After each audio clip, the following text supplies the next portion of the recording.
The numbers are all lies.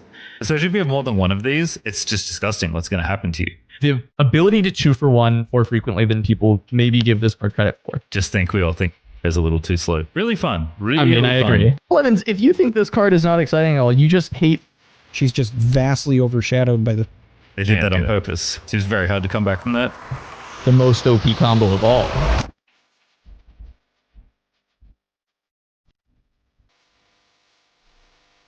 Yeah, that's just Blevins' camera.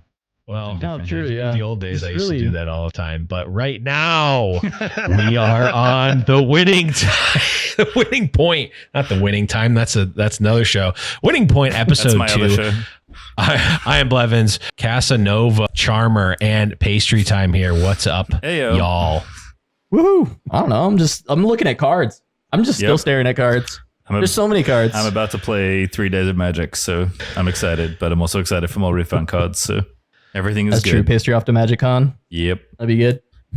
Teach some people Riftbound, maybe. Ooh, True. Spread the Yeah. good word. do you have demo decks on you? I do. Oh, that's right. You do. I have You don't not one this- but 2 sets of demo decks, in fact. Ooh. That's pretty nice.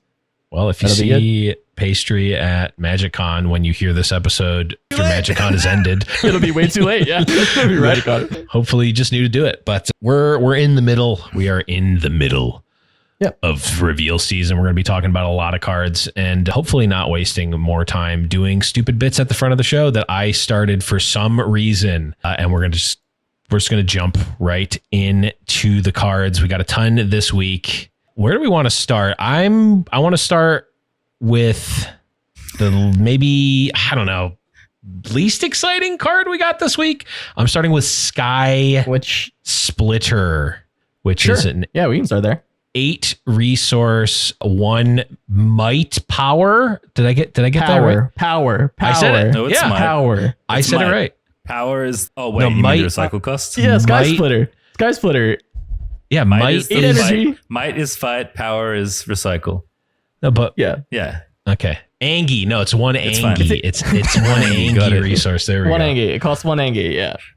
8 resource, 1 Angie. Action. The spell's energy cost is reduced by the highest might among units you control and deals 5 to a unit at a battlefield. So removal spell for Volibear, at least initially. Well, Evans, if you think this card is not exciting at all, you just hate Volibear, which I guess we know that. definitely Yeah, have. yeah, I mean, this feels like a staple for him, right? I mean, it's Yeah. like, yes, it is unplayable until you get on board, but like Volibear ramps up and then he plays stuff that has might that is pretty close to 8, might even be 8, and then this is just like free. It's pretty good. Like seems like a spell I'd put in my Volibear deck. Yeah, I agree. Flame Tone cover is pretty good. I just think we all think Volibear is a little too slow. Really fun. Really, I mean, really I fun. agree. I agree. But Volley feels a little too slow. I mean, we're kind of all scorned by the trial decks, I think, because every trial deck player just hates Volibear. They're like, oh, this is so cool. It's going to be so fun. And then they play and they can't get on board for 4 turns and they hate themselves because they're playing a multiplayer game and nothing's happening that's fun for them. But if Volley's good, this will be one of the reasons why. Free is a very dangerous number in card games, as we know. So it kind of depends how easy it is to discount this. But if Volley's going to be good, this will be a big reason why. Again, we just probably don't think Volley's going to be very good. Well, the ramp deck gets to play the 10 cost unit and then also remove your guy. That's a lot better. It's pretty good. That's a good point though, because like it kind of solves a problem that you're not necessarily going to have, which is you have the giant unit that is already winning combat. Do you need the free spell at that point to win combat even more? Like, would this not be better served as another unit? I mean, maybe there's like a mid-range Volibear that casts this for like 2 or 3 resource. You do have to stop them from holding so you don't lose the game while you try and develop a unit. That is true. So it is kind of nice to have that option. Yeah, Also, your deck is slow and tempo matters, so it's kind of important. that's true. Yeah. Much to what Cass is saying here, right? Yes, you're going to have that big unit wherever it is. Let's just assume like the baseline for evaluating this is 5 because it's meant to be played in decks where mighty as the keyword is likely important or relevant. So if it's 5, so that this costs 3 to deal 5 to another unit, it's 3 plus 1 of the Angie power.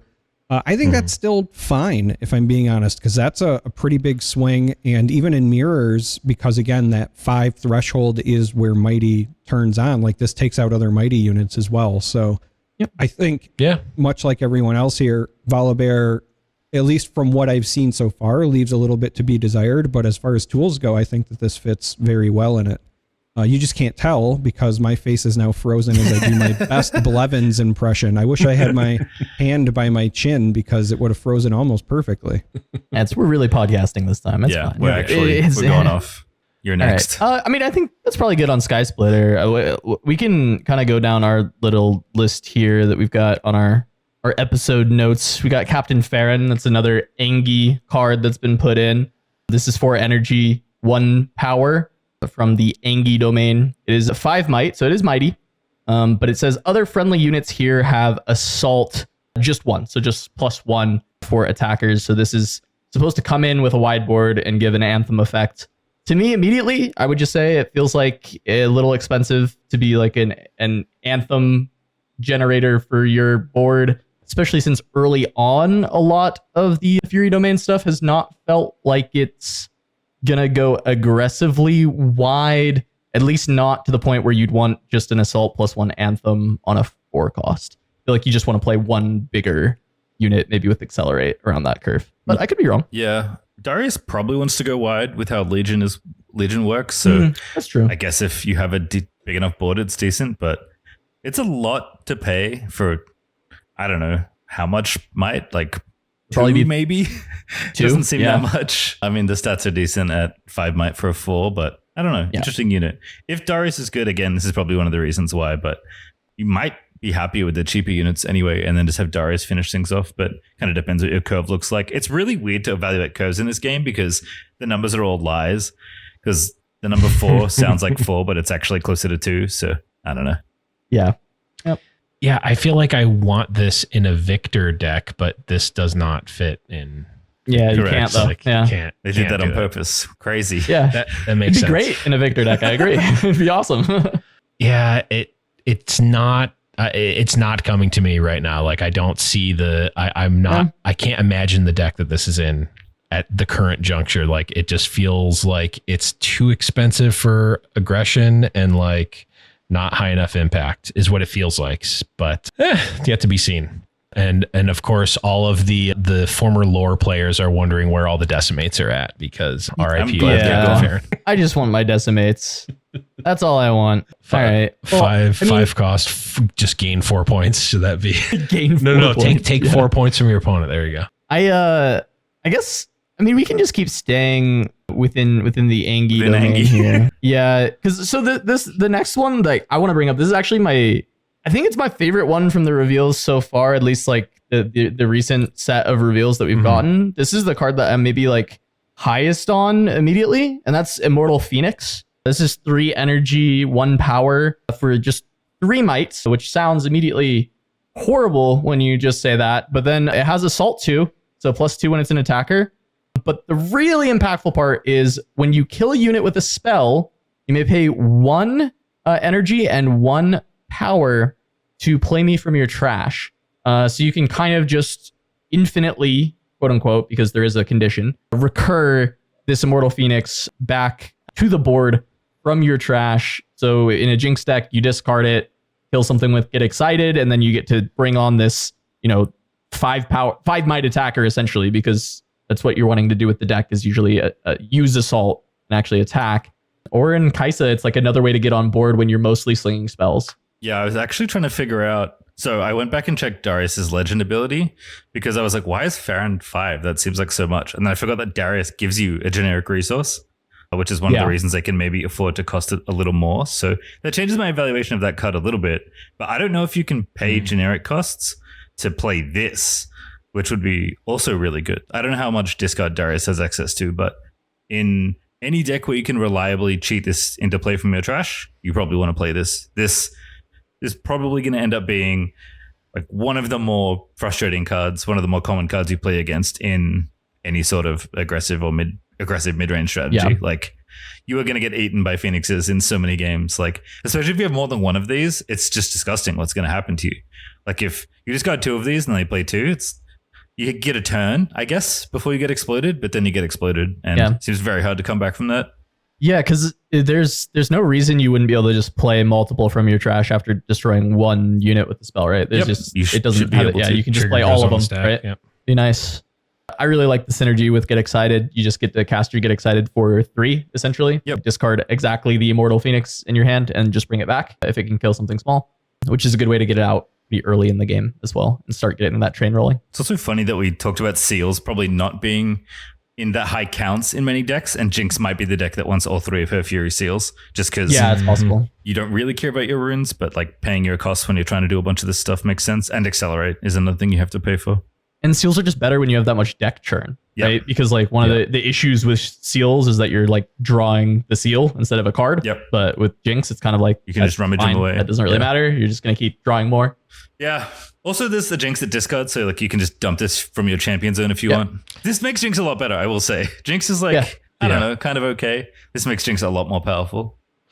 Yeah, this is it also has I don't know, maybe we can at some point in the podcast figure out like a term for this, but I mean, it's probably just surprise factor. It has the surprise factor of you can recur this on your opponent's turn, because it doesn't say on your turn when you kill a unit with the spell, you bring it back. So you can bring it back on your opponent's turn. It, pay the cost, it comes into play exhausted, and then on your turn, it readies, and you've effectively given it, haste to be able to attack from a position where your opponent may not have been expecting it, right? They can see it in your trash, but they don't necessarily know that it's going to be coming. They're not necessarily going to be factoring it into their combat math, or maybe they are and they're over planning for it, and just the threat of the Phoenix is able to get you value even if you don't have the ability to bring it back right away. That's that's so gross. Yep. It's like another +1 to Get Excited. It's like one of the first cards that was kind of in the reveal season. And it's like, here's another reason this should go in your Jinx deck. Like, it's very good. So I have a question for Pastry, I guess more so than anyone else. But one of the things when I'm looking at the card is I see that it's 3 power, right? But then we have the Assault with the +2, which takes it to 5. There are obviously several cards that care about Mighty. Does Mighty count at the point? So if I have a unit that is attacking and then during the showdown I do anything that has a check for Mighty, would the Phoenix, if it's attacking, qualify? Or does it have to be printed value? Yeah, I'm just curious because I was trying to think of, yes, there's the obvious Jinx synergy, but this is a Fury card, and there's a number of other, champions that have Fury synergy with Mighty and with other effects. So is this something where you might try to play it as like a sneaky and Volibear thing, right? Where instead of trying to ramp into something big, maybe it's cheap things that either can get up to 5 power or something like that, and there might be like an underlying swarm possibility. So I have an answer. I went in the core rules and I control F Mighty. A unit is Mighty as long as it has 5 or more might. So it doesn't matter how it gets it. Yes, your example would work. It's a really cool call out as well, Charmer, because I think one of the ways the Volibear deck actually felt more enjoyable, I was doing some test games with Mo where we like adjusted some of the decks with some of the cards that were out, and taking some Jinx cards for your early game in Volibear made the deck feel a lot more smooth.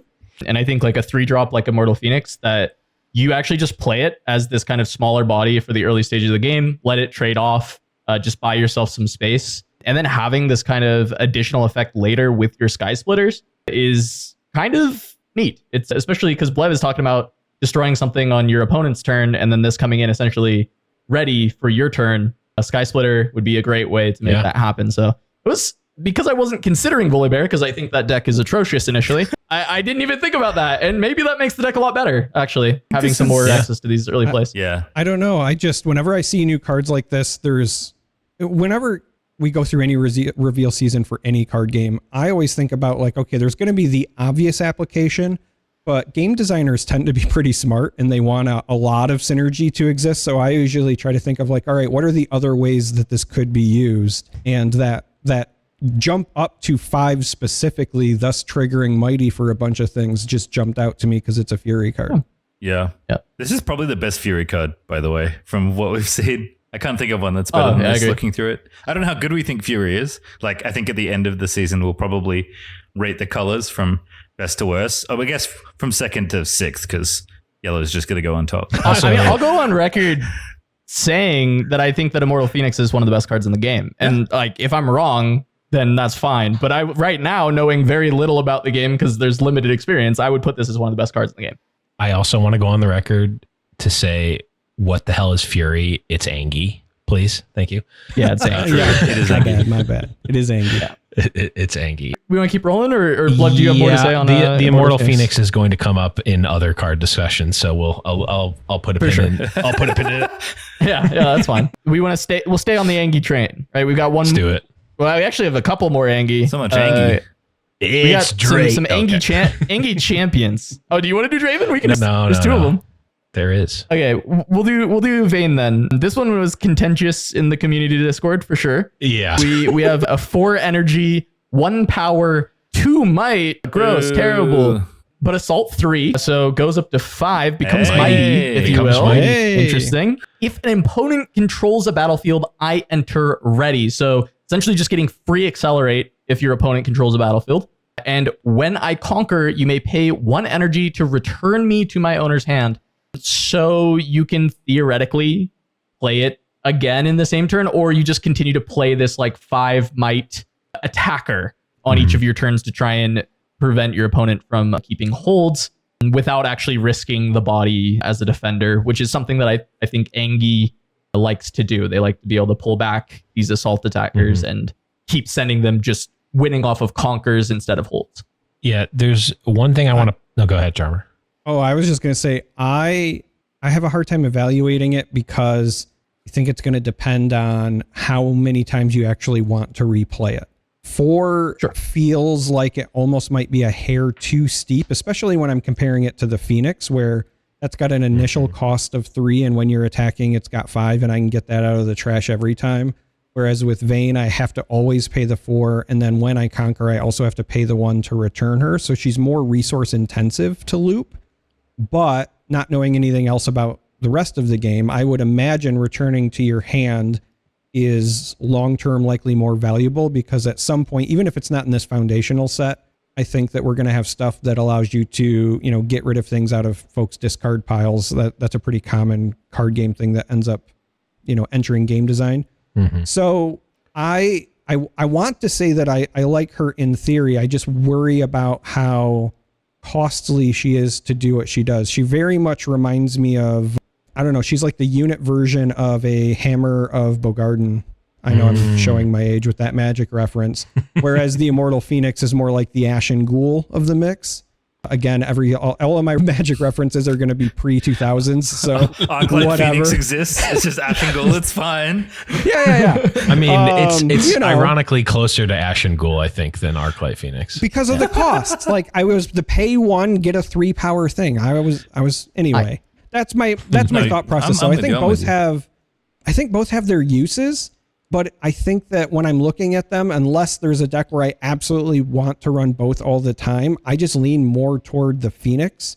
The only other thing that I would say maybe matters is Vayne does have that designation of champion unit. And while we don't have a lot of stuff that is specific to that's been revealed so far, again, that's very clearly a different type of unit. So if we have effects that, target non-champion units as opposed to champion units or whatever, that also could impact her value. But just, as of today, as of recording this, she seems neat, but I feel like she's just vastly overshadowed by the Phoenix. I actually think that while I agree with the similarities, I think that the cards play a super different role, or they might end up playing a very different role in quite different decks. I think in general, I'm doing the same thing. Everyone I'm seeing evaluating the Phoenix is like, oh, just bring it back every turn. It's like, well, you also need another card that kills a thing that is in play, right?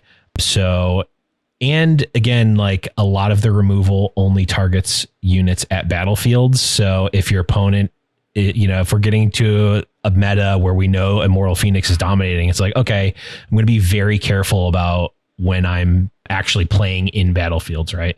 To play around the Immortal Phoenix. So I think it's less recurable than at least what my baseline of like, oh, this just comes back every turn. If it's in the trash, it might as well just be in play. It's not that. And Vayne is able to just be played out of nowhere and enters ready and can attack immediately, can have that threat, that surprise, that element of surprise where your opponent is looking at your board saying, oh, okay, I can see they're going to ready these units. I can see what's on the board. Okay, I'm, relatively safe here. And Vayne can really throw that math off. Again, it's like, is your opponent playing around Vayne? Okay, maybe they're over committing in a spot that they don't need to, or they're not playing around the Vayne and they just lose because in the late game, if you have 9 resources, you can play the Vayne, attack, conquer, pay the 1, pay the 4 again, attack, conquer, and you can get, those winning points, that winning point to actually win the game with Vayne. Whereas I think it's a little bit harder to do that with Immortal Phoenix. I said the line. We got there. I got to say it at least once per show. Exactly. One episode. We have a quota. I have a couple things left. So on the Immortal Phoenix, I agree with your point. It's not just free that you're always going to get to play it out of grave. I think it's really good. And I think a lot of my evaluation of it comes from Jinx. I think Get Excited is already good. We've talked about that a lot. But Super Mega Death Rocket and the fact that you can also recur that spell to your hand and then use that to recur Phoenix is a pretty disgusting loop that Jinx has access to. And I think that's where a lot of my, I think this Immortal Phoenix card is insane comes from. And so I do think it's not as guaranteed as a value engine as you would expect, but I do think certain champions will be able to abuse it.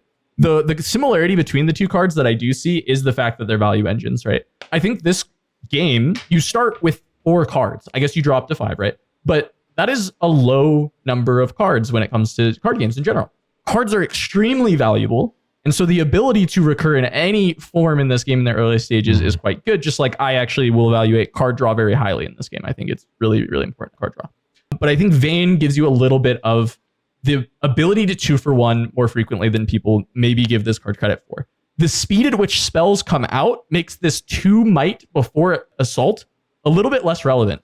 Because when you play her down, she is going to be this 2 might accelerator. But it's not like your opponent can then just respond and Mystic Shot her like in LOR, which would make this card unplayable. Instead, when she attacks, it's 5 power. You're not going to just have a spell that's immediately going to be able to clear that 5 power necessarily. There are some that exist. Namely, we just got one for Volibear.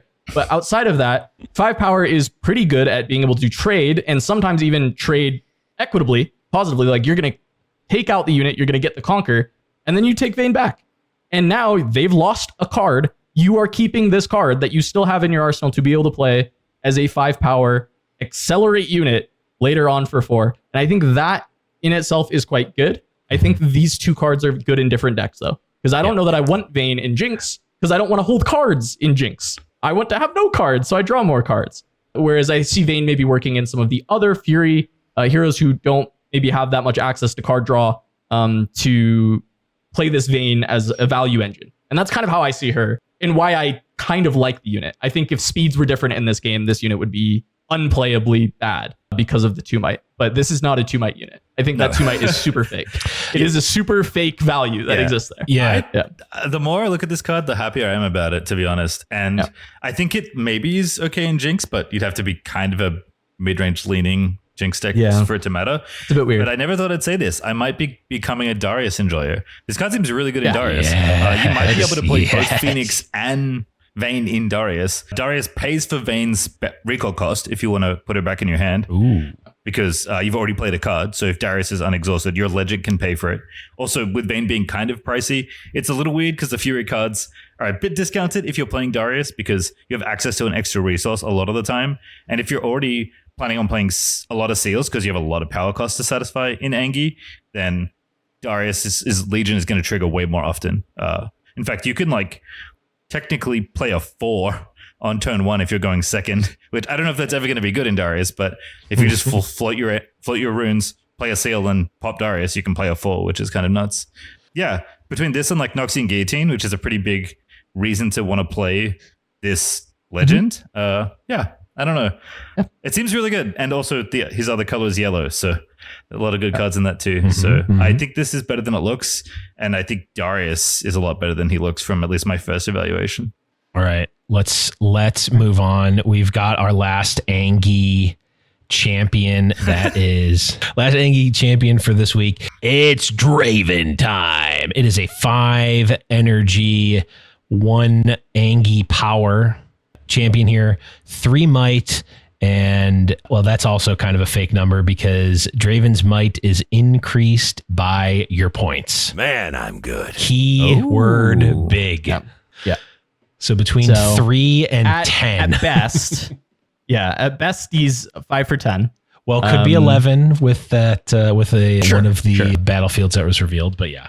I mean, I know that there was a lot of discourse in the community initially about Vayne and people thinking that card is like bad and unplayable. I know there were some defenders, but I was happily around to defend Vayne because I think there are some really good applications for it and some things people are missing in their initial evals. I may be missing something in my initial eval of Draven because I think this card is just bad. I don't think I ever really want to even just play 5 energy. Even when it's 10, I feel like that's a stage in the game where it's like playing just a 5 for 10 vanilla is maybe not that good. I mean, I know might is really so good, but I don't know. I don't think it's very good. I think that the thing that jumps out to me, we haven't really talked much about the kind of like aspect identities a ton quite yet, but one of the things that jumps out to me about Fury, aka Angie, is that a lot of their stuff is assault oriented, it is attack oriented, and what Draven does is he gives you that static power, and if you need to win the game with, holding, what better way to do that than play something that's going to be cost effective, right? Because when I look at all of the other stuff so far, at least in Fury, I see a lot of great stuff for conquering. But when you get to that end game and you have all of these things that are underpowered, but with assault, holding for that final point, I think is difficult. And that's where this card, I think, shines, just because there's not a lot of other good options available. Again, as of right now, who knows what else is coming in the set, but that's, I think, why I'm in the moment higher on this card than, I might be when the set releases. But, a 5 for a 10 when I'm trying to get that winning point feels okay when all of my other stuff is undercosted, undervalued, but just has assault or has the Legion triggers, has all of these things that are in Fury where they're all conditional bonuses. Yeah, that's fair. It definitely feels like a finisher. It's certainly costed like one in a really low to the ground aggressive deck. I was kind of with Cass where I'm like, I don't know why I'd play this when I can play Vi. Vi is similarly giant if I'm trying to conquer a single battlefield for so much less investment, and she's okay early as well. But yeah, that's something I didn't consider. I am curious how the general scoring pattern is going to go, because if holding does become really important, then I think that's something you want to play. But most of the games I've played, I felt like getting to 6 and then conquering 2 is the most common way, especially the aggressive decks win. So, and obviously Assault's really good at doing that. So even stuff like Tryndamere, like you could technically use as a finisher if you want to get spicy with it, although it's probably too expensive. But yeah, it's fine. I was going to say the same. Whatever. I was going to say the same. It's like as much as I agree with Trummer that, yeah, sure, this seems like a good hold unit. Like when I'm playing Angie decks so far, I just want to double conquer. I don't actually want to hold. I don't care about that hold ability. But that could change, as you're saying, right? Like with metas develop, and that's a reason, I guess, for Draven to not be as completely dog shit as I think this card is. Well, it's like it's like in Magic having the transformational sideboard. It's like, oh, I'm playing this assault deck, I'm trying to double conquer. Oh, by the way, I have my 1x Draven that you'll never be able to kill, and you're never playing around it because all of my stuff are Phoenixes and Vaynes, and you're playing around that. And it's just like a Draven just comes in and wins the game. I can see it. A Charmer, I think all three of us were in this is unplayable, and I think you've at least raised an eyebrow from all three of us. So well done there. Okay. Charmer, you made such a good point about Draven. Pick where we're going. Where do you want to go next? Oh, are we trying to stay within Fury? Did we cover Captain Farron? We did. Yeah, we got Farron already. Yeah. We've got all the Angie ones. Unless you have something to say about Farron. No, I didn't have anything additional. I just didn't know if there was anything else that we wanted to revisit now that we've seen them all, because his design is obviously entirely baked around everything else you're playing. So sometimes you talk about cards and revisit, but I would like to move on to Anivia. Yeah. Because that card seems silly to me. That feels like Runeterra. Yeah. I like it. Feels I like it a lot. Runeterra in the best ways. All right. So Anivia is a 7 energy cost, 2 power cost body unit, has 8 might, and also has when I attack, I deal 3 damage to all enemy units here. Bald Eagle's back. Victor hates Bald this. Eagle is back. We need Brom. Does. Yeah. This is a tech card. This is Yeah. not a card that goes in your main deck. This is a sideboard card for sure. Because it's really bad unless your opponent is Victor or something that does what Victor currently does. Right? I'm not crazy. It's like unplayable. I mean, unless like it's against something. doesn't seem like you it want to is. do it. It's really good against like Victor, right? I'm not like it's a great card there, but I think it's like unplayable elsewhere. Yeah. I feel like the cost is way too much. The effect's not good enough. I think it's potentially a sideboard all-star. I think it will be meta dependent because 3 is an interesting threshold. When I see a lot of cards, it would clear out Phoenix, for example. If it's just hanging out, it would clear out a bunch of things that might be coming back or with sticking around. Vi unbuffed is in that threshold as well. So She's when I always think about unbuffed when you're attacking, by the way. You can't Yeah, activate so that- her. Yeah, outside so that's of what your I'm saying. turn. Like, you know, when it matters under that threshold. So I think that we're going to see that there's, 3 will be an important threshold, I think, in this game. 5 will be an important threshold in this game and so on. And so it does check that box for me. But also the reason I think that it would potentially do well in a sideboard, again, I know we're not high on it, but Volibear, I think, would love this card because you can ramp up into it, hopefully pretty quickly. And if you can get this off in the stages of the game where your opponent has not developed much outside of those low to the ground units, this could be a really big stabilizer if you're trying to play a control based Volibear. But we're not considering the most OP combo of all. Anivia and Warwick on board. Order the triggers. Destroy anything. It's kind of a Timmy combo, I think. I don't know that you're letting that happen. But you can order the triggers. So if you swing with both of them, kills anything. Speaking about that Volibear thing, one last thing I'd like to point out is the 8 might is exactly what you would need to have a free Sky Splitter that we talked about earlier, right? So when you're playing, again, potentially a slower, more controlling, I say slower, but more like a ramp into control version of Volibear, being able to play this, nuke their one big unit, and then have, Anivia clean up the rest at some point would be, I think, a really big swing turn. Yeah. MF's in this color too. So if you ever reset this, you can actually clear an entire, like you can conquer both and clear probably all the battlefields or re-clear another one potentially, although it's kind of hard to move in these colors. So maybe not. But there's definitely some stuff here. Like every now and then, Volibear plays the giant worm that readies all your friendly units. And then I get exploded by, 8s and 10s. So it's possible. I don't know how good it's going to be, but certainly if Volley is good, Anivia will probably be part of why, because you'll be able to consistently play her and take out problematic decks either from your board or if it's meta from your main.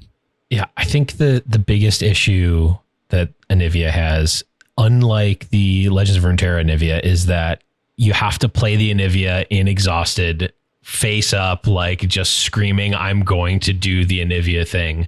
And then your opponent just has to sit there and let it happen. Now, granted, there might not be a lot of ways to interact or play around it, but it's like, okay, big giant threat is here. Don't walk into it. It's not a giant iceberg that I just played. So it seems slow. There's like one exception because, history was saying is like in MF's colors, like if you're playing the MF champion that readies something when it moves, you can play the Anivia, move the MF, and then ready the Anivia, and then send the an Anivia somewhere. But I'm not saying that that's like makes it good. It's just there are ways to turn it on. I agree with you that you'd have to find a way around it. Yeah, you'd have to find a way around just playing the bird. What if the 400 IQ play, Blevins, is that you play the Anivia and it just sits in base, daring them to play it anywhere? I mean, fair. The other thing is like 8 might is a lot. And I'm guessing if Volley is going to win, he's going to win by holding in a lot of games. So this is like kind of, it's like a double face card kind of where one side is an 8 and the other side is a Wrath, but that might be good enough. I don't know. Yeah. Except you I think we go in this we go in this circle and come back to, yeah, it's probably a pretty good sideboard card. My role on this show is to give all of the cards that look really bad a glimmer of hope that they might make a list someday. We love that. I'm happy with it in the sideboard. We're just watching Charmer build his Volibear deck in real time. We're going to talk about Time Twister now. We can. You mean Wheel of Fortune? Yeah, it's closer to Wheel, I guess. They're the same card, let's be honest. Okay, that's fair. All right. You can't say the same card after I got criticized for the Ashen Ghoul. Right? They're the same or they're not. Does Invert shuffle? It doesn't. It's actually Professor Oak. That's really what it is. Look, none of the timelines. None of the people that were born in this century know what Ashen Ghoul is, so it's okay. Okay. The card we're actually talking about, Invert Timelines. 3 cost. Okay, I actually don't remember. What is purple? What is the actual name for purple? Chaos. Purple is chaos. Yes. One chaos power spell that says each player discards their hand, then draws 4. So the Wheel of Fortune equivalent for a game where you start with 4 cards. Yep. If you've played Magic, you know that there are a lot of ways to break the symmetry of this card. Namely, if your opponent has a full hand and this is your last card, it's quite good. If you discard a bunch of Immortal Phoenixes, it's quite good. I mean, this is just going to be a staple card, right? Like this, it's insane. I mean, I talked about how I thought card draw I would evaluate pretty highly because I think that like card advantage in this game is very powerful. You don't have a ton of access to card draw yet. There's a few things that are popping up, especially in Mind, and then Chaos as well kind of has some. But this is definitely good as a refill, especially for any deck that can empty their hand more aggressively. Jinx could play it as a late game bomb, but she might not even need this considering her legend effect, and it might be better in other Chaos decks that have this same kind of capability of playing out a lot of cheap things and then refilling with Invert. Yeah, I think what I'm trying to figure out is who wants this. Because Kai'Sa wants this, but Kai'Sa can't play this. It's not in her domain, which makes me really sad because I think it would be broken. But I don't even know who wants this. Does Teemo want this? Teemo might want it. Maybe. He has a lot of cheap stuff that can get on board, right? A lot of the hidden stuff. Like if your hand is a lot of hidden and you have like some cheap units to get on board and develop the hidden, then inverting timelines is pretty good. Misfortune, probably if you have an aggressively skewed Misfortune. If you're playing a lot more low to the ground, I think this could be a reasonable refill. Since I'm the sideboard king, apparently, I would also say that if you are playing against somebody, let's pretend that we are in a meta where Vayne does end up seeing a bunch of play and you're wondering how am I going to get rid of that Vayne if they keep putting it back in their hand? Well, you make them discard it. Got him. Yeah. Fair. It is actually kind of cool. Yeah. I'm looking through all the chaos right now. Yas doesn't want this, I don't think. Teemo's the easiest one to sell me on as like being a deck that probably like actively wants this. Yeah. And then I do think aggressively skewed Misfortune decks could make use of this as a refill. But yeah, Yasuo is tough because you do play like a lot of cheap combat tricks and you want to dig for some of your power cards. Yeah. But you also kind of like hold a lot of cards back. Yep. And you can trip with some of your combat tricks as well. Yeah. Specifically, I can't remember the name of the card. It's the 2 cost calm card. I like it a lot. It's like +2 might and cantrips. Discipline? Mm-hmm. Yeah, that card's really good. Also, like, you want to hold your counters too. So, like, it doesn't feel right. And yes, I will say, if this is good in Jinx, we probably have a problem. Like, I think if this is good in Jinx, I think it's probably get banned. I don't think you ever want a world where Jinx is just like dumping her hand, playing this and dumping again. I think that's all the reverse, just playing it and playing her entire hand after discarding it. Like, that feels like a very degenerate play pattern. I think it might work. It feels like Jinx wants it the most, right? Because the worst thing about these cards is like the second copy you draw is like, well, this is actual useless because you have to discard it to the first copy. There's no way to like finesse it to get both copies to happen, but Jinx can actually just discard the extra copies, right? And then when you can play out your seals, you draw your excess seals. And it's like, oh, get these out. Oh, I can just now refill and draw 4, especially like you can pay for the power cost with seal. Like, Jinx this is definitely a Jinx card, right? Like, well, it covers one of the weaknesses that she had where you'd get to a late game state where you can't actually use all of your runes and your opponent is like dumping power onto the board with everything every turn, and you're just drawing 2 because your Jinx, which is really strong, but your 2 cards are not enough to actually like fully spend. Sometimes this would happen. It doesn't always happen, but this is a way that you draw those 2 cards, you play 1, you invert, and now you've got a grip to keep going. It's possible. I don't know that I would play like the full 3 copies though. I'd probably play less. Yeah. Just revisiting the Teemo thought process real quick.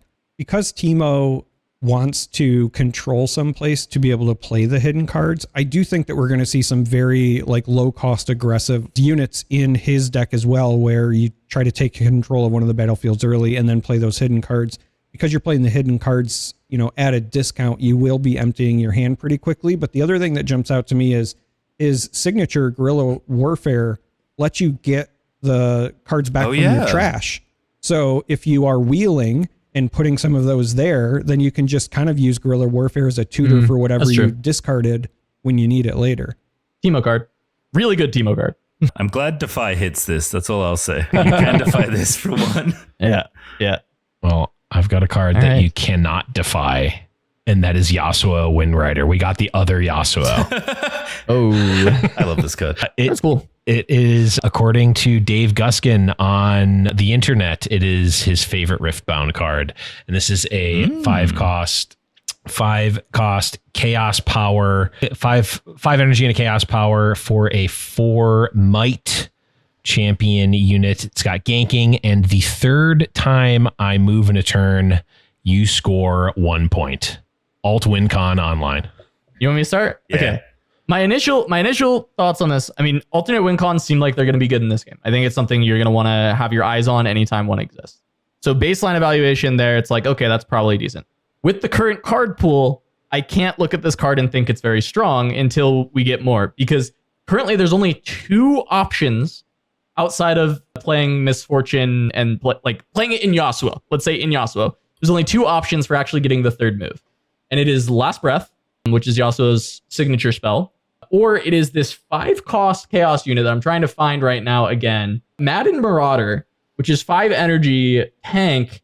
When you play me, you may move a unit from a battlefield to its base. Usually used to send an opponent's unit back to base so that you can get a conquer. But that would be a way to get the 3rd move. You would do its baseline move, Yasuo ability to move it, and then a 3rd thing. Right now, there's only 2 cards that let you kind of do the 3rd thing in the colors that Yasuo is in. So with that said, I think the card doesn't work right now, but I need to see a lot more to feel like how good is this card. Agree. Sorry, I'm just like quickly checking the rest of the spoiler. Are you checking my work? I haven't seen anything else. Yeah. No, I think you're right. I mean, I assume there's going to be more mobility tools in both of these. Unfortunately, returning a unit is not a move. There are spells and gears that would do this for you, but that does not count. So that won't work. I agree that as it currently is, it's not all that easy to get this. I also think you would only ever play this in Yasuo, especially if there's not going to be that much, not many ways to move in this domain. You are going to need help, and Yasuo's legend is the single best mobility legend in the whole game. That's obviously his point. I do think this probably informs an entire archetype or does nothing. That's what it feels like. It's like either this is the reason you want to play Yasuo, or at least one of the reasons to play Yasuo, because you want to play purple Yasuo and you think this is good enough to get wins, or it does nothing. So the way I see this, because Chaos is clearly the tempo color, it has all the bounce spells. It has obviously paired with green, which is where you are if you're in Yasuo's domain. You have a bunch of counters. Like, this is just Delver. You're just playing tempo. You do a bunch of early conquers and then you win from 5 points. That's the whole point of the deck, which seems really cool. I'm super excited to play this deck, but I don't know how good that is. Yeah, I was trying to think if it's like in green Yasuo or one that's more focused on playing around the green Yasuo, if you can play this as actually your partner and you have it as just a way to get the winning point. Yeah. So the idea is that you play the normal like green kind of Yasuo, get is up to 7 points, and then you just grab your champion. You've got a Last Breath in hand because you've been trying to get to this end game, and then you just get to do the Yasuo move, play the Last Breath, close the game. But I'm not convinced that actually is strong enough, because also you have to remember this is only a 4 might champion, and in order to move, you're probably going to start a combat. It's going to be tough to like just move back and forth between your base and one battlefield that you control to make it work. So you're probably going to have to conquer at some point. Yeah, this is why I think the best use case for this card is if winning from 5 Build points around. is possible, this is good. Because there's 2 battlefields, you conquer them both for a point, and then you move for the last point, which does win. You can claim the winning point with an alternate win con. That's one of the reasons they're evaluated so highly. So I think you're using the bounce spells, you're clearing battlefields, you're not even fighting that often. You're basically scrapping for points early, trying to get to 5, and then trying to set up a big turn to win. It's almost like a combo tempo deck. I think I like your setup the best with this card. It says the third time I move in a turn, not your turn. Oh boy. So if we get cards that can move on your opponent's turn, you can maybe get that sneaky Reavers. So it's funny you say that because I was just about to say, I think you guys have covered everything that I wanted to say about it, with the exception of depending on, again, how meta shakes out, what other cards are revealed. This does seem like the kind of card you don't want to play Charm on, for example, if I'm playing against Yasuo. So if there are decks that focus heavily on moving enemy units, it could just be a counterplay unit too. I know someone mentioned Reavers too. I think the text is on the battlefield, but just to let everyone know, that is not a move. Very explicitly in the rules, that does not count as a move. Is it No, not? it's not a move. Very explicitly is not a move. And that's a pretty good reason why. That would certainly be potentially very silly if it was. Yeah. If that happened, if that counted, all bets are off with Yasuo. Funny stuff would happen, potentially. Collusion in multiplayer games would happen. Your green teammate is just letting you win over there. That will definitely be a topic of a future episode at some point. Collusion in multiplayer games. Okay, there are more reveals from this week, but I feel like we covered the big ones. There's actually one more that I want to talk about before we hit our mailbag here. And this is one that was alluded to last week. It's the Bandle Tree. It is a battlefield. It is a battlefield that says you may hide an additional card here. Pastry, you want to take this? It's Teemo's home. Yeah. I don't have anything else to say. It's just funny that we had this conversation. I was like, I've seen the Bandle Tree. I'll wait. And then it got revealed. Perfect. Yeah. I mean, Teemo Charmer, you're the auto-include. Teemo enjoyer, right? Yeah. Teemo auto include. Enough said. Yeah. Yep. My just initial take is I think you probably fight over this heavily as the opponent and not let Teemo just have it. I think if you let him get on board there early, you probably are never taking it. So just alternatively, take it as quick as possible. Ignore it. Fight hard. Right. That's the other side of it. If your strategy can win 1 base to 1 base against Teemo, then maybe ignoring it is correct. So Yeah. There's some funny stuff that might happen too. Like if you gust a single unit that's at Bandle Tree and they have hidden cards there, if one of the hidden cards isn't a unit, they lose both their hidden cards because they can't take control of their battlefield again. So there might be some funny interactions here in general. Again, I think hidden is pretty powerful, and obviously the Bandle Tree is the best card hidden can ask for. We also don't have time in this episode, but in a future episode, we'll definitely talk about the intricacy of battlefields and how interesting BO3 are with having to change them. But this is the kind of thing where when you're in this matchup and you play against Bandle Tree, you better have a good plan to win that game. Yeah, I think BO3 and Battlefields is just actually an episode title, and it's one that we have probably after spoilers. Yeah. Yep. Okay. That's mailbag. The majority of the cards from this week. Let's go to the mailbag. So we grabbed some comments off of our YouTube video from last week. If you're watching this on YouTube, leave a comment now, and we might leave a comment. Talking about Pause it next the week. Podcast. Leave a comment. Pause, mute me, and leave comment, then unmute and play rest of episode. This first one came from Zyjin, who said, Acacian Rain actually can't be used with the Kai'Sa champion in a normal game because she says less than your points, not less than or equal to, which is very interesting because it does seem like Kai'Sa would want to play her like signature spell with her ability, but you actually can't. That was a good call out from Zyjin, but catch. Classic reading the card explains the card, but also that seems like a design flaw there, right? Like they messed that one up. I mean, there's a battlefield that makes it +1 point, right? So you could play that one, and then you can still do that. Yeah. I mean, that probably speaks to how powerful this card is. If Kai'Sa can't recur it, because if she could, it might be a problem. So okay, sorry, I think it's probably a good thing she can't. Flavor loss. It does say It does say do this 6 times. It is 12 damage. Yeah, You know, it's also it's anywhere. It doesn't. It's not Battlefield. Yeah, that's pretty good. So it's probably good that she can't do that. But that does mean that I think in my Kai'Sa deck, in my 3 battlefields, the +1 point actually sounds pretty reasonable. Because that playline is really gross to be able to just play this from my trash. So yeah, thank you for the comments, Zaijin. Catching us on our mistakes as we'll continue to make them throughout the history of the podcast. Yeah. Don't worry. Yeah, you can save yourself the time and just say about 85% of the stuff that Blevin said was wrong. We know that. We're not going to go over all of the mistakes that I made, but anything else, feel free to bring up. All right, let's go on to our next one, since I know we don't have a ton of time at the end here.